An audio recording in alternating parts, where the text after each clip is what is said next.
Margaret's fingers dug into the soil as she pulled out the last of the yams from her small farmland. Her back ached, but she didn't mind. This land was all she had left, the only thing keeping her from complete starvation. She had no husband, no child, no family. Just this small farm and the strength in her frail body. She wiped her face with the edge of her wrapper, ready to pack up for the day, when she heard it. A baby's cry. She froze. Her heart pounded as she lifted her head, straining her ears. The sound came again, weak, helpless. Her hands trembled as she rose to her feet. A child? Here? Margaret hurried toward the sound, her feet moving faster than they had in years. When she reached the clearing, she stumbled to a halt, her breath catching in her throat. Two men stood before her, holding a baby between them. The child's wails grew fainter, his tiny fists waving weakly in the air. Margaret's eyes darted to the men. They were strangers, tall, broad-shouldered, their faces hard and unreadable. They did not belong to this land. Margaret's heart clenched in fear. What were they doing? Why were they holding the baby like that? She didn't know if she should run backwards or front. Those men had already seen her. Without thinking, she dropped to her knees.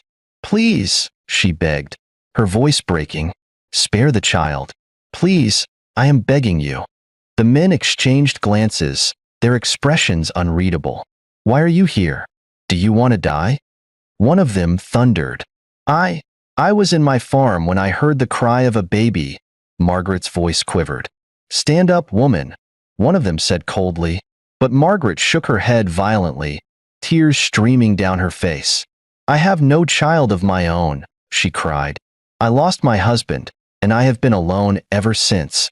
If you must take a life today, take mine. But please, let him live." The shorter man scoffed. "What are you saying?" Margaret clasped her hands together, still kneeling. "Please spare him. I will raise him as my own. I will care for him. I swear." Her voice cracked with desperation. "Please." For a long moment, the men were silent. The taller one sighed heavily, rubbing his forehead as if troubled. "We were given orders," he muttered. "But we can change the order and no one will find out," the other replied. "What if the queen finds out?" "She won't find out. This is another land. We will keep it a secret." Margaret held her breath, afraid to move. Then, without warning, the shorter man stepped forward and thrust the baby into her arms. "Take him," he said, "and never speak of this." Margaret gasped as she cradled the infant against her chest. His tiny body was warm, fragile. He let out a soft whimper, his small fingers brushing against her skin. Fresh tears spilled from her eyes. "Thank you," she whispered. The men said nothing.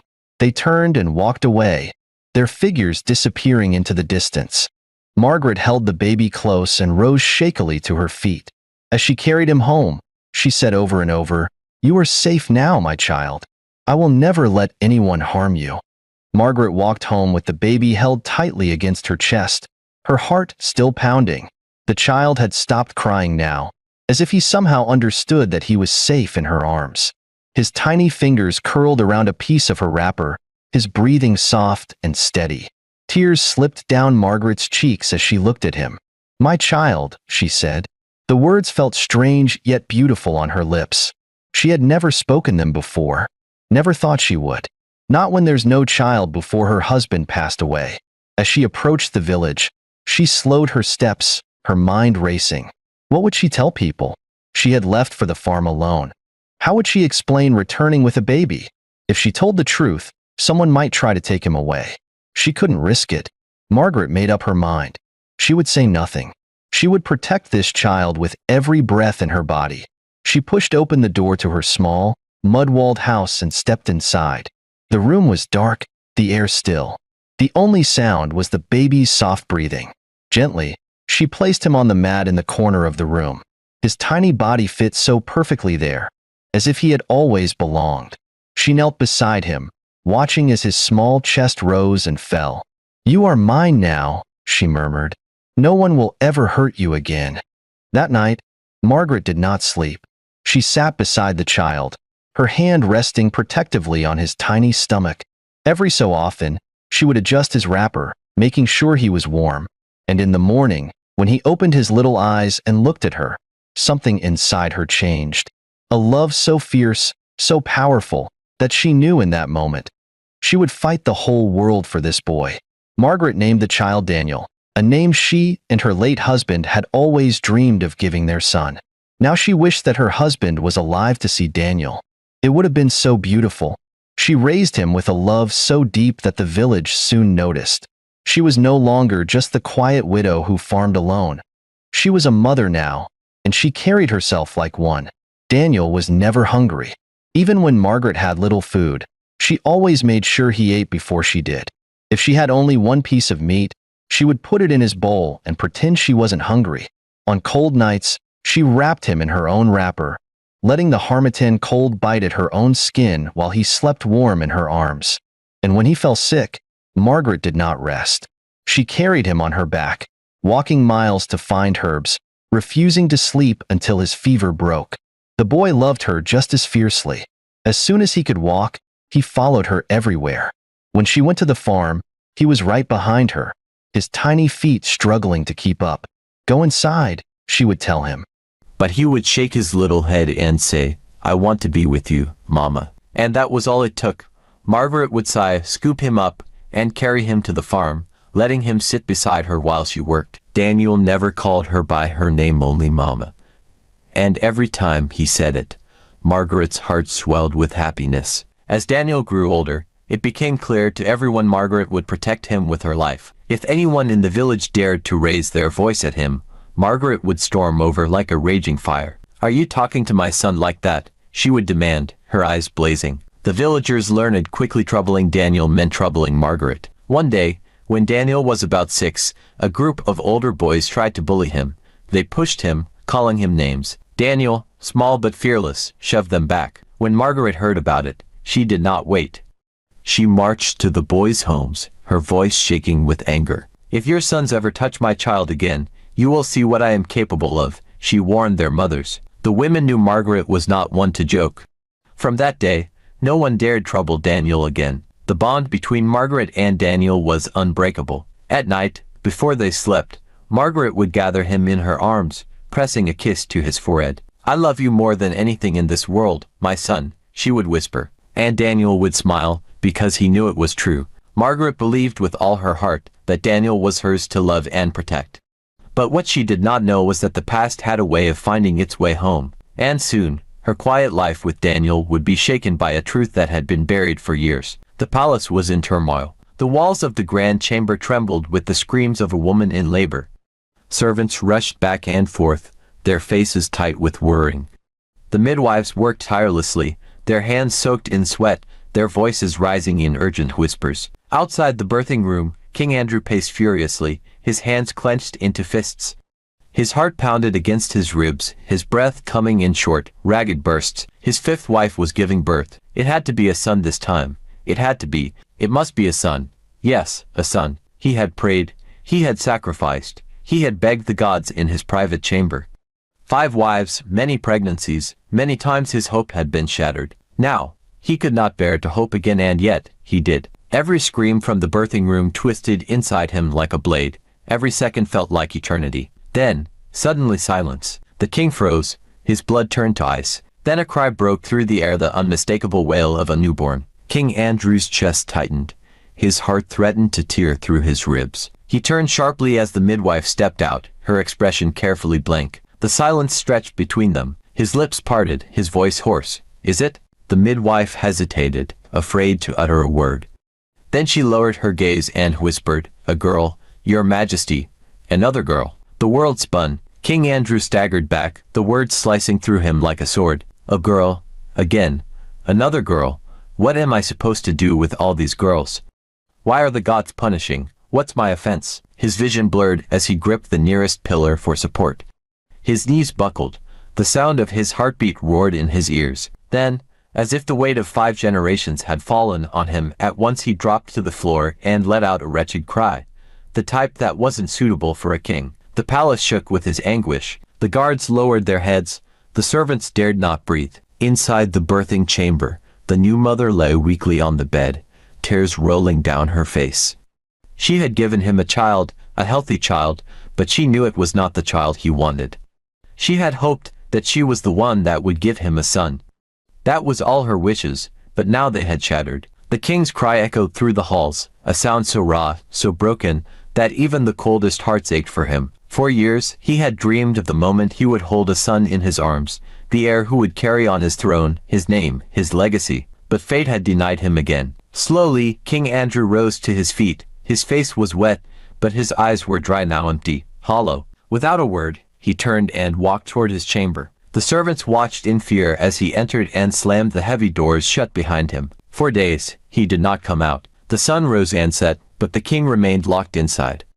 The royal council knocked, their voices trembling with worrying, but there was no answer. Inside the chamber, King Andrew sat in darkness. His mind was a battlefield, torn between love for his daughters and the crushing reality that none of them could sit on his throne. A king without a son is a king without a future, his father used to say. And now, he was that king. The palace remained shrouded in silence. The once vibrant halls, where laughter and music had once flowed, now felt heavy with sorrow.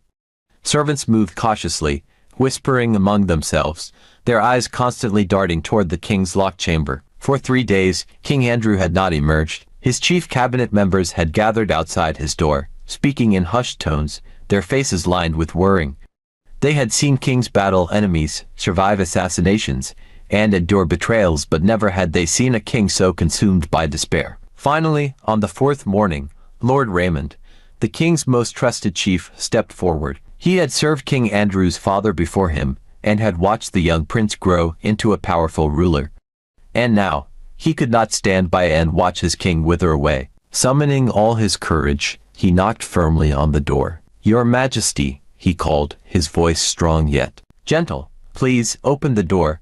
The kingdom needs you." No response. He tried again. "My king, I beg you. You have always been a man of strength. Do not let this sorrow defeat you." Silence. Lord Raymond sighed heavily. He turned to the guards standing nearby. "Break the door." The guards hesitated. Breaking into the king's chamber was an offense punishable by death. But seeing the firm resolve in Lord Raymond's eyes, they obeyed. With a powerful kick, the heavy wooden doors swung open. The sight before them made their hearts sink. The king sat on the floor, his royal robes crumpled, his hair disheveled. He had not eaten, had not spoken. His eyes were sunken, his face pale. For a long moment, no one spoke. Then Lord Raymond stepped inside and knelt before him. "My king," he said softly, "we understand your pain. But locking yourself away will not change fate. Your people need you. Your daughters need you." King Andrew let out a bitter laugh, his voice hoarse from days of silence. "Daughters," he whispered. "So many daughters, but no son, no heir." He clenched his fists. "Why, Raymond, why are the gods punishing me?" His voice broke, raw with frustration. "I had given offerings. I have honored my ancestors. I have ruled with wisdom. And yet," his chest heaved, "yet I have no son." Lord Raymond remained silent, letting the king pour out his pain. Then, after a long pause, he spoke. "My king, if the gods have denied you a son, then perhaps it is time to seek their guidance." The king lifted his weary eyes. "The chief priest," Lord Raymond continued, "let us go to the temple. Let us ask the gods why they have turned their backs on you." Yes, he needed answers. That evening, the palace guards prepared. The king, dressed in somber robes, rode in silence, his heart pounding with every mile. The temple of the gods stood on a sacred hill, its entrance marked by towering stone pillars. Torches flickered against the walls, casting shadows as the king and his men approached. Inside, the air was thick with the scent of burning incense. The chief priest, an old man with deep lines on his face, sat cross-legged before the sacred altar. He opened his eyes as the king entered, as if he had been expecting him. King Andrew fell to his knees before the priest, his voice shaking with anguish. "Why have the gods abandoned me?" he cried. "Why have they given me daughters but denied me a son? What have I done to deserve this curse?" The chief priest studied him for a long moment. Then, he closed his eyes and whispered in ancient chant. The temple grew eerily silent. Even the wind outside seemed to pause. Minutes passed. Then the priest's eyes flew open, and he turned to the king. "You have a son." The words hit the king like lightning. His breath caught, his heart slammed against his ribs. He stared at the priest, his mind racing. I I have a son, he echoed, his voice barely above a whisper. The priest nodded. Yes, your majesty. A son born of your blood. A son hidden from you. The king's head spun. He tried to speak, but no words came. Then the chief priest leaned forward, his gaze piercing. It is time, my king. The truth must be revealed. The temple remained still, the air heavy with the weight of the chief priest's words. The flickering torches cast long shadows on the walls, as the king's heart pounded violently within his chest. You have a son. The words rang in his ears, but they did not make sense. For years, he had mourned the absence of an heir. For years, he had watched his wives bring forth only daughters. How could he have a son and not know? King Andrew swallowed hard, his throat dry. He met the old priest's gaze, his voice hoarse. A son, he whispered, his face tightening in confusion. That is not possible. I have never held a son in my arms. Never heard a boy cry for me. Never seen my own bloodline continue through a son. The chief priest did not blink. He simply nodded. He exists, your majesty. But he has been hidden from you. You must think back, think carefully, remember the past. The king's chest rose and fell heavily as he tried to grasp the priest's words. Think back, the priest urged, his voice slow, deliberate. Back to when you were young. Back to a time when you loved without the weight of a throne pressing upon you. Back to the woman you once cared for, the maid. At those words, something inside the king sprang up like fire. His breathing stilled. A memory faint, like a whisper in the wine stirred within him. A young woman's laughter. Soft hands that once held his. Eyes that had looked at him with warmth, with love. His heart twisted painfully. He had buried that part of his life long ago. He closed his eyes, forcing himself to return to a time when he had been nothing more than a young prince, untouched by the burdens of the crown. Yes, he remembered her. Her name had been Lillian. She was not a princess, not a noblewoman, but a mere palace maid. And yet, to him, she had been more precious than any royal jewel. She had been gentle and kind, her voice soft like the first rain of spring. He had been drawn to her in ways he could never explain. They had stolen moments together, hidden in the gardens, whispered promises in dark corridors. He had loved her, or, at least, he had believed he had. His mother had warned him against such foolishness. She is beneath you, she had said. A prince does not marry a servant. But he had been reckless, consumed by youth, by desire. He had never cared about status or duty. He had wanted her, only her. Then, one day, she was gone, vanished from the palace like a dream that faded with the morning sun. Andrew's brows furrowed as he forced himself to remember that time. He had searched for her, asked the other maids where she had gone, but no one had given him an answer. Only his mother had spoken of her disappearance. Forget her, Andrew, she had said firmly. She was never meant to be part of your life. She left on her own.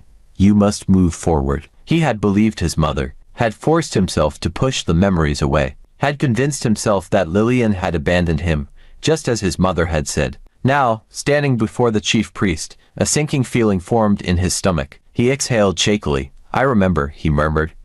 Lillian, the maid I once loved. The priest nodded solemnly. Then tell me, your majesty, do you remember how she left? The king hesitated, his face clouded with uncertainty. No, he admitted. I do not know. I was told she left on her own. That she no longer wished to serve in the palace. The chief priest's eyes darkened, his voice low. And who told you this? A sharp pang struck the king's chest. His mouth went dry as realization dawned upon him. My mother, the queen. The old priest sighed deeply, as if he had expected this answer. Your mother, he repeated, shaking his head. Then, your majesty, ask yourself, this was it truly Lillian's choice to leave? The king's throat tightened. A sense of dread coiled inside him. His mother had always been a woman of power, of control. She had shaped his destiny, planned every step of his path. Had she also taken Lillian from him? Had she lied? Had she hidden something from him all these years? His hands trembled as he looked back at the priest. What are you saying? His voice was barely above a whisper. The priest's next words shattered everything he thought he knew. Lillian never left willingly, the old man said. She was sent away, and she was carrying your child. King Andrew staggered back, as if struck by a physical blow. His heart stopped. His breath caught in his throat. He had a son, and all these years, he had lived in ignorance. King Andrew stood frozen, his chest rising and falling in shallow breaths. His heart pounded violently, his mind reeling from the chief priest's revelation. Lillian never left willingly. She was carrying your child. His lips parted, but no words came out. He shook his head, unable to comprehend the weight of what he had just heard. His own mother had hidden his child from him. The chief priest stepped forward, his voice calm yet firm. Your Majesty, the gods have revealed the truth. The child you longed for was never lost. He was stolen. Taken from his mother the moment he entered this world. The king's eyes darkened. Tell me everything, he demanded, his voice low, strained. The old priest sighed, his expression heavy with sorrow. Your mother, the late queen, was a woman of power. She saw everything, every person, every decision as a move in the game of the throne. When she discovered that a mere maid had conceived your child, she saw it as a disgrace. She vowed that you would never have anything to do with the maid, and so, she acted before you could. King Andrew clenched his fists. What did she do? The priest's gaze did not waver. She waited for the day of the child's birth. She bribed the midwife, the woman who helped Lillian bring your son into this world. She ordered her to lie. The king's stomach twisted painfully. He could already see where this was going. The priest continued. The moment Lillian gave birth, the midwife took the child in her arms. She looked Lillian in the eye and told her that the baby was dead. A sharp, guttural cry tore from the king's throat as rage filled his veins. His son, his heir, had been declared dead from the moment he was born. The thought of Lillian, weak from labor, crying over a child she believed was lost forever, their child, made his chest tighten. The priest did not stop. Lillian wept. She begged to see her child, to hold him one last time, but the midwife refused. She told her the baby had already been buried, gone, lost forever. And when Lillian lost consciousness from exhaustion, your mother carried out the final part of her plan. King Andrew swallowed, his throat dry as dust. What did she do? The priest's voice was grave. She summoned 2 of her most trusted guards. She placed the infant in their hands and ordered them to kill him. The words sent a cold chill through the king's spine. His knees threatened to buckle. His own mother had ordered the murder of his son. He gritted his teeth, his breath heavy with suppressed fury. Did they? The priest shook his head. No. The gods did not allow such a sin to be carried out. The king exhaled sharply, his hands trembling. What happened? The men obeyed the queen's instructions and left the palace and traveled to a distant land, carrying the child in their arms. But just as they were about to carry out the dreadful act, fate intervened. The priest's lips pressed into a solemn line. A woman appeared. The king's eyes flickered with uncertainty. A woman, a widow, the priest said softly, a poor, childless woman who was in her farm when she heard the baby's cries. She saw the men, saw the infant they held, and without knowing who the child was, she begged for his life. The king's heart clenched. She pleaded with them. The old man nodded. She fell on her knees. She wept, telling them that she was a lonely widow with no child of her own. She told them that if they must take a life that day, then they should take hers instead and spare the innocent child. King Andrew felt his vision blur. His breath grew shallow. The priest continued, his voice quiet but firm. Perhaps the men had a trace of humanity left in them, or perhaps the gods touched their hearts that night. Whatever the reason, they could not bring themselves to harm the baby. Instead, they placed the child in the widow's arms and disappeared into the night. The room fell into a thick, suffocating silence. The king's hands trembled as he pressed them against his face. His mind swirled with emotions too vast to contain: anger, grief, shock, regret. For years, he had believed he was cursed. He had blamed the gods for denying him a son, for punishing him. But all along, his own mother had been the one who stole his heir from him. His voice was barely above a whisper when he spoke. Where is he now? The priest met his gaze, his eyes filled with quiet certainty. The boy lives, Your Majesty. He has grown into a man. He does not know of his royal blood, nor does he know the cruelty of the fate that brought him into this world. But the gods have kept him safe, and soon he shall be found. The king closed his eyes, his chest rising and falling with deep, unsteady breaths. His son was alive. Somewhere, beyond the palace walls, beyond the years of secrets and deception, his blood lived on. The palace was quiet that night, but inside the sacred shrine, the tension was thick, like a storm waiting to break. King Andrew sat rigidly before the chief priest, his mind in turmoil. The gods have revealed the child's existence, the priest said, his voice echoing against the shrine's walls. Now, they will show us the way to him. King Andrew swallowed hard. His son, his blood was out there. He had lived all these years without knowing his true identity. The realization sent waves of guilt and longing through the king's chest. "How do we find him?" he asked, his voice raw with desperation. The priest closed his eyes, lifted his hands to the heavens, and spoke in a language that only the gods understood. The air inside the shrine shifted, and a sudden wind rushed through the open windows. The torches flickered wildly, their flames bending in submission to an unseen force. Then, silence. When the priest opened his eyes, they gleamed with an otherworldly light. "The gods have spoken," he said solemnly. "A star shall lead you to him. Follow it, and you shall find the prince." The king's advisors exchanged glances, skeptical yet unwilling to question the god's will.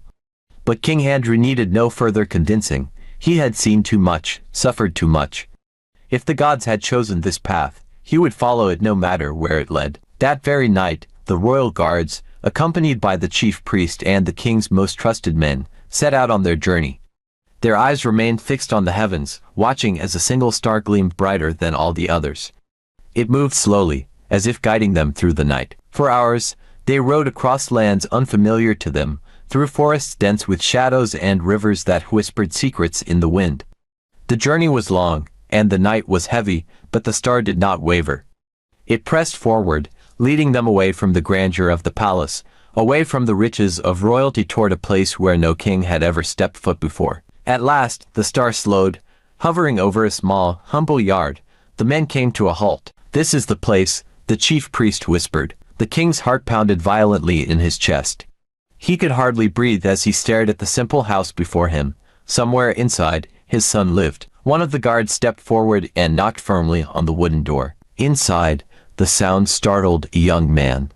He had been tending to a small fire, warming his mother's food. When the knock came, he frowned, glancing toward the door.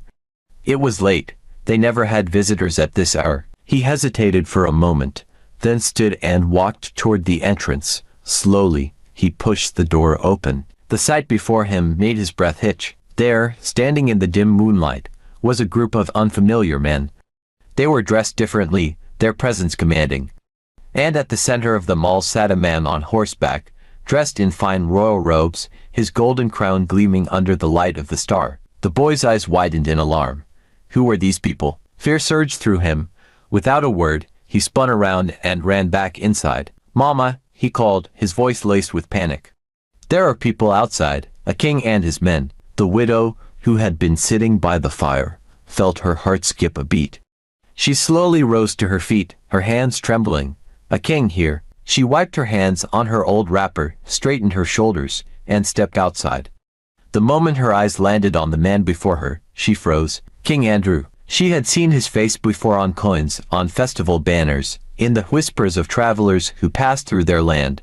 But why was he here? The king dismounted his horse, his eyes searching her face. Then, with the weariness of a man who had carried a lifetime of sorrow, he spoke. "Good woman," he said, his voice heavy with emotion, "I have come in search of my son." The widow felt her heart stop. "Your son," she repeated, confusion washing over her. The king took a deep breath. Many years ago, a child was taken from his mother before he even had the chance to see her face. He was meant to die that day, but the gods spared him. A woman kind and strong saved him, raising him as her own. He paused, his eyes locking onto hers. "That woman was you." Tears welled in the widow's eyes. Her knees weakened, and she clutched her chest. I don't understand." The chief priest stepped forward. "The young man you have called your son all these years, he is of royal blood. He is the prince." A sharp gasp escaped her lips. She turned to her son, who stood frozen, disbelief written across his face. You are a prince," she whispered, reaching for his hand. The boy shook his head, stepping back. "No," he said, his voice trembling. "That cannot be. You are my mother. This is my home." The king swallowed hard. "I do not wish to take you from her. She is your mother in every way that matters. But the truth of your birth cannot be denied. You are my heir. The crown belongs to you." The widow's tears finally spilled over. She had always known the boy was special. She had fought for him, protected him with her life. But never, in her wildest dreams, had she imagined this. The young man looked between the two, the father who had unknowingly lost him, and the mother who had given him everything. His heart ached. "Please, we need you. I need you, my son. Your people need you," the king said calmly. "I am not going anywhere without my mother," the boy said, his voice barely above a whisper. The king stepped forward and took the widow's hand in his. "If she wishes. She has done what even royalty could not. She gave you love. She is family now, as much as you are my son." The widow broke down, covering her mouth with her hands. She had spent years fearing that someone would take her son away from her. But now, she was not losing him, she was gaining a family. The next day, the entire village gathered to watch as the young man, the boy they had always known as Margaret's son, rode away in a royal chariot, his mother beside him, her eyes shining with pride and sorrow. When they reached the palace, the people rejoiced. The lost prince had been found. The gods had righted a great wrong. The coronation was grand, filled with music and celebration. But amid the gold and glory, the young prince never let go of the hand of the woman who had raised him. The next day everything was explained to him and he understood. The king carried out an investigation about Lillian. He was told that Lillian had long since passed away. They found her grave and mourned her together. But the widow who had saved the prince remained by his side, seated among the royals, honored and cherished. She had been a poor widow, a lonely farmer, but now she was something more. She was the mother of the crown prince,